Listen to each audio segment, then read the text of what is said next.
No idea. And I didn't even know on that Hmm. morning that's what had happened. I didn't know what to call the thing that I thought I was. That all of a sudden I was no longer living inside of. I didn't know what to call it, and so that actually initiated a deep dive over 2008, 2009, 2010 to go what was that identity I had created Hmm. that I have the choice to step out of, right? The thing that I thought, this identity I thought that was going to get me all this freedom, that was actually imprisoning me.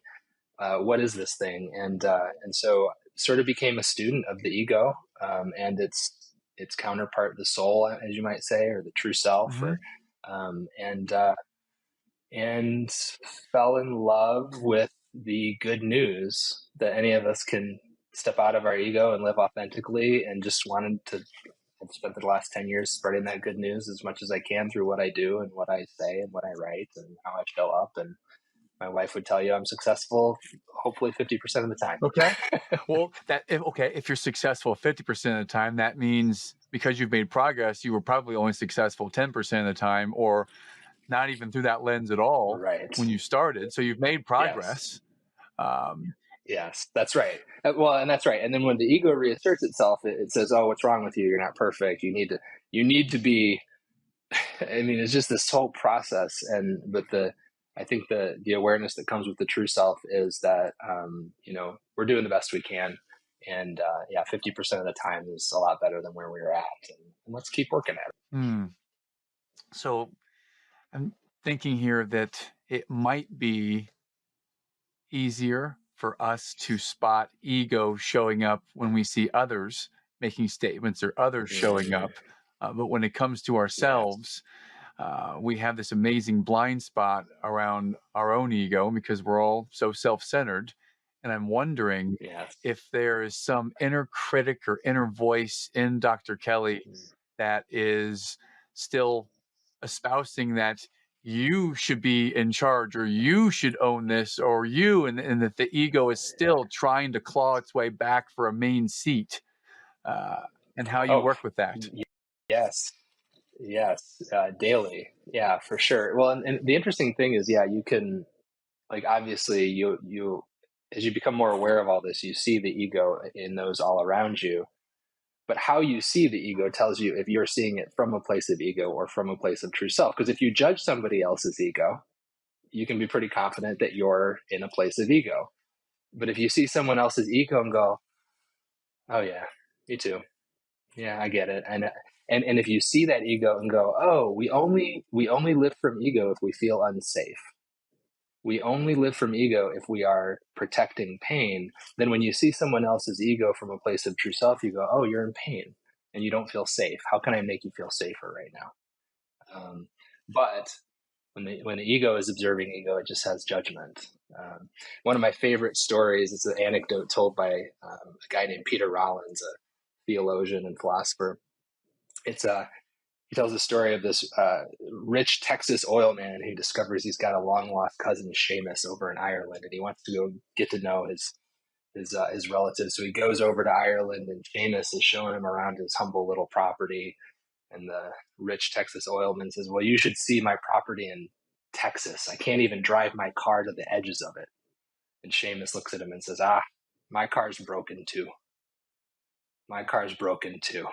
In other words, I see through the ego you were just projecting, having to tell me how big your property is, and I see the brokenness underneath it, the reason you need to tell me that, right?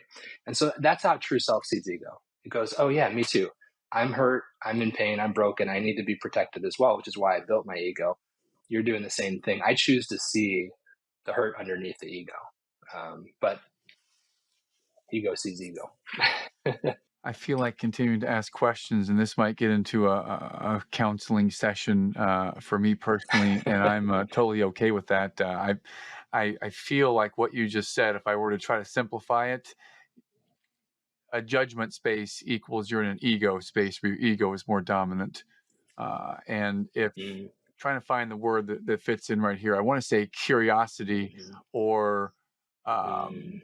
openness is more equal to you're living from the opposite of the ego space, from a humble space or community space.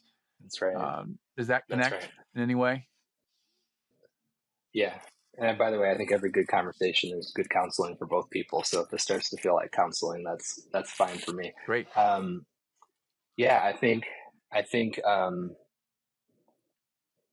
we did a when we were in Austin a few weeks ago, we did a sound bathing um, morning exercise, and isn't it amazing?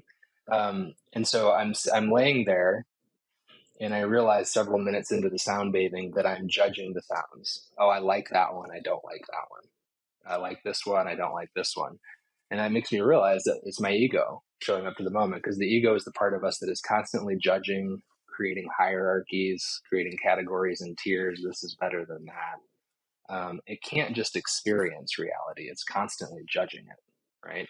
Whereas the true self is curious about reality. It simply wants to participate in what is, even if it doesn't match our preferences. And so, in that moment during the sound bathing, I caught myself, okay, there's ego, judging, let go of the judgments, participate in this experience. But the judgments wanted to come back over and over again. Like you said, the ego wants to reassert itself, right?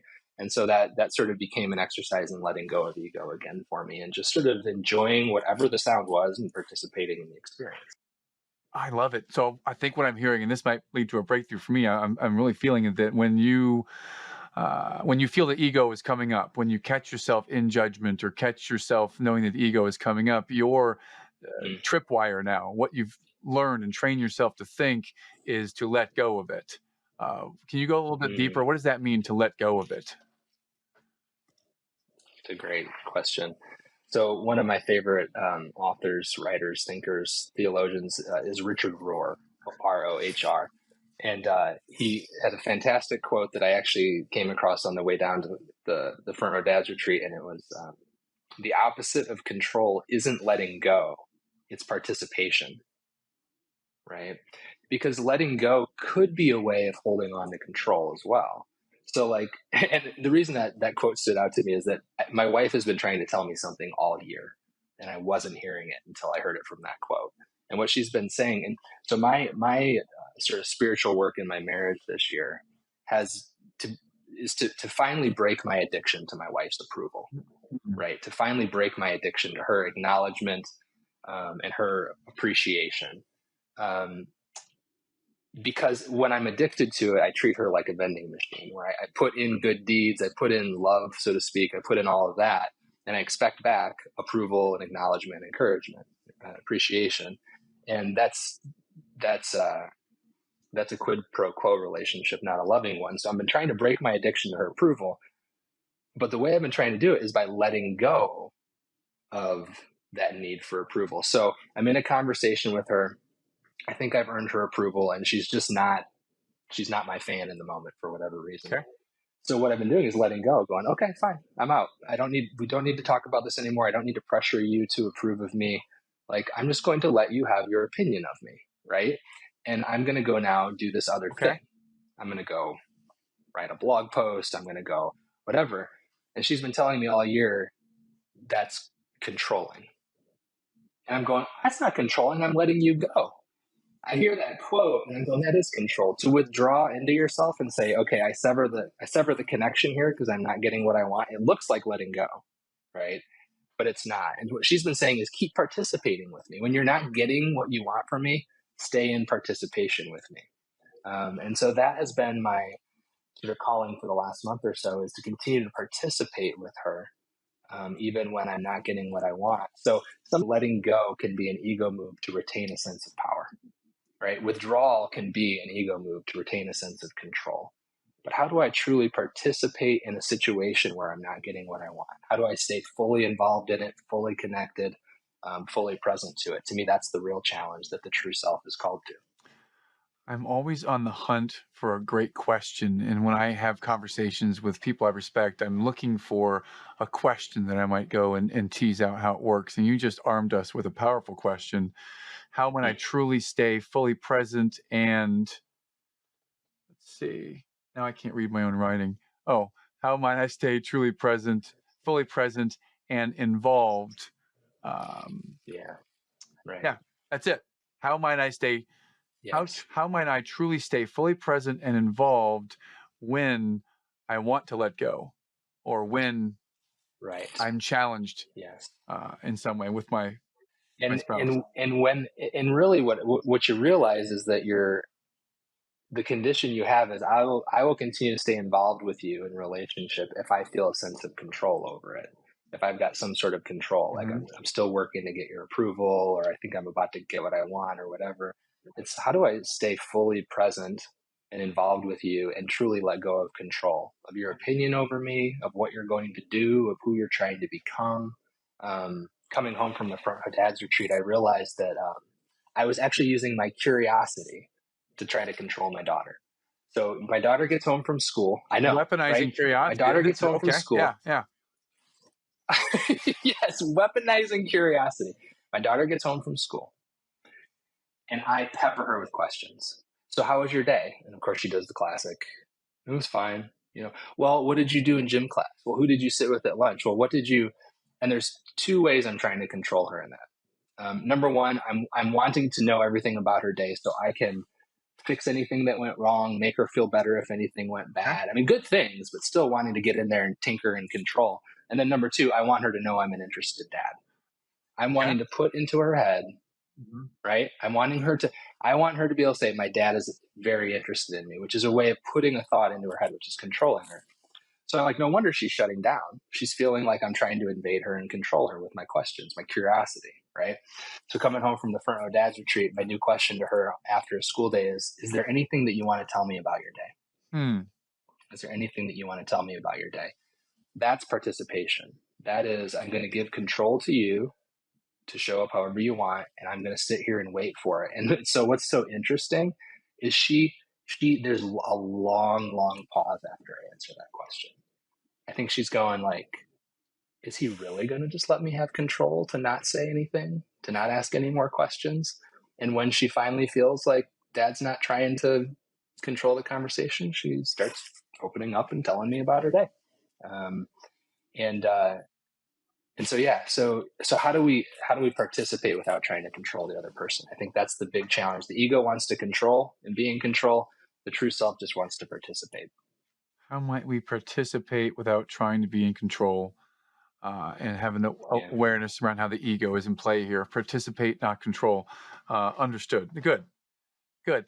And as you're sharing your stories here, Kelly, I'm putting some dots together and pieces of my own life and thinking about how I do ask some of those questions.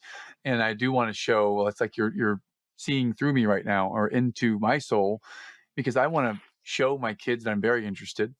I ask questions Mm, because I want them to, and maybe I'm projecting on them what I want. Maybe this is about me, but I want them to grow up and learn how to ask questions and to keep asking questions. Uh, and then you come yes. up with a question: is there anything you want to tell me about your day? And as a sales professional, I'm trained to ask yes or no questions when I know the answer is going to be the answer Mm, that I want. Other than that, I right. keep it pretty open. That's right. But I give them the Yes. control to answer no. Oh, I'm good. Yes. Hmm, Well, and you just nailed it. Like I like it. in my coaching with entrepreneurs, the most common thing we discover over and over again is that your superpower in your entrepreneurial ventures often becomes your kryptonite at home, right? Like the questions that you're trained to ask to get the answers that you want out in the world. Hmm. If your people at home sense that you have an agenda to ask questions to get the answers that you're hoping for, eventually, at least by like age 13 or 14, they start to shut down because the teenagers can see it coming from a mile away. And now they're like, oh, at 13 or 14, a kid is wired to start to take control of themselves, Mm, right? And so if they sense that you're trying to control them with your questions, even just getting an answer or an outcome that you want, they'll start to shut down because they'll say, no, you're not going to control me in that way. And so mm, that superpower that we have, I mean, therapists, right? Like my superpower is creating a safe space for people to open up about their most vulnerable feelings and emotions, right? hmm. If I bring that home and my goal is to get my kids to open up about their most vulnerable feelings and emotions, it's going to become my kryptonite in my relationship to my kids, at least by the time they turn into teenagers, because they are not going to want dad to have that agenda with them. So, anyways, Yeah, this is all part of the growth curve for me to learn how to show up without those kinds of agendas, just ready to sort of be an audience for who they are and who they're becoming. You're right. I'm in the same journey, my friend. I'm thinking about some of the cliche statements. I don't show up and try to coach my wife. I don't show up and try to coach my kids unless we're on the soccer field. Literally, Right. I am That's dad right. to them. That is my role to them. Father, Yes. husband, not coach, unless we're having a very Good. specific Yeah. discussion around that. So That's right. the difference That's between right. those two hats, Yes. sometimes I've got to intentionally take off the coach hat, and I'm aware of that now. It's the difference. Yeah, it's the difference. It's the way that, and because it's a wonderful hat. Like I mean, you're doing so much good in the world with that hat, right? But it can sneak in Well, for yeah. Well, sure it's a hat into those designed to conversations and help those you get a result in your business or in the harmony in your life. And when Yep. I wear it over here at the house, I'm not Yep. showing up as the dad or the husband hat. And that hat has the prime imperative of invest quality time, pay Mm, attention, be present in the moment. And that's mm, different than agenda, move forward, make I love progress as a that. coach in your business. I love that. It's such a you have a gift for like distilling it down to a really simple, usable, accessible way of thinking. I like the hat way of describing it. It's a really great one. Yeah. Well, you had some type of breakthrough. I had a breakthrough. I want to say it was over a year ago. You were sharing something about the Mm, castle. And mm, can you yeah. share a little bit about that concept of the castle and kind of moat around it? That was a fascinating topic. I wasn't there to hear you talk about it live. Sure. I heard about it later, and I'd love to dive Yeah. into you with the castle. Yeah, absolutely. So, I mentioned from 2008 to 2011 and 12 and so on. I'm sort of doing this deep dive into what is